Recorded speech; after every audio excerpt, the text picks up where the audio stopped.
High above the city, on the tall column, stood the statue of the happy prince. He was gilded all over his body with thin leaves of gold, and he had two sapphires for his eyes, and he had a ruby on his sword hilt. One day a swallow flew to the squire. He was flying to Egypt, where his friends had already flown to. He just wanted to rest somewhere, and he found that the happy prince's statue was the perfect place for that. He went there and he was about to rest when a drop of water fell on him.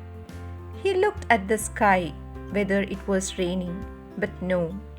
When he went near to the prince's face, he understood that the prince was crying.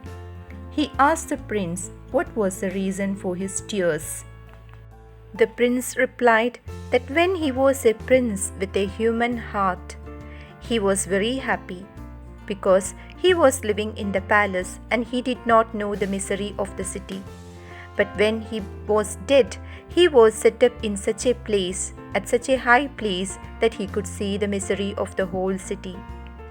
He told that far away there was a house in which lived a seamstress.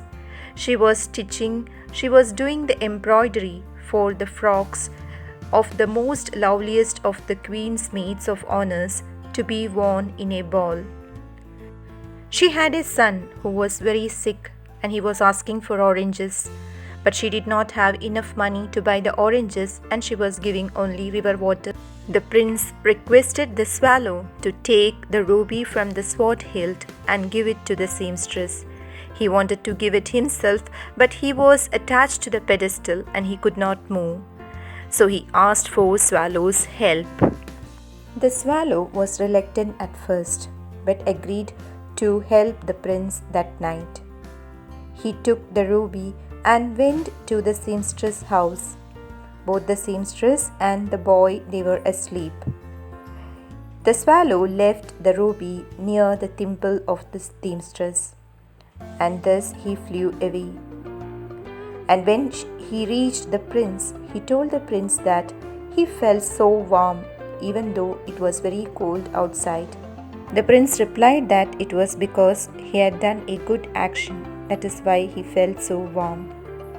The swallow roamed all around the town, and again the next day evening he wanted to return to Egypt. So he asked the prince, "Do you have any commissions for Egypt?" He said, "No, but can you stay with me for one more night?"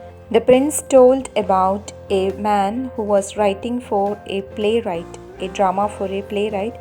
He had to complete it, and there was no fire for him to be kept warm, and also he had not had food. He asked the swallow to take the sapphire, that is one of his eyes, to that man and help him. The swallow did as he had been told by the prince. The prince then asked the swallow to take his second eye, the sapphire, and give it to a match girl whose matches had fallen into the water and she had to get scoldings from her father. The swallow did as told by the prince, though he was very reluctant at first because he knew that the prince would become blind. But still he did that. And then the swallow decided that he will not accompany his friends at Egypt. He will not join them because he had to stay with his prince. And now the prince asked the swallow to look all around the city and find out the people who are suffering and to help them with the leaves of gold that he has on his body. And the swallow did so. He went around the city, found out the people who were in need, and took the leaves of gold from the prince's body and gave it to those who were in need. Thus, the swallow helped the prince in solving the mystery or the misery of the people who were very poor and who were in need.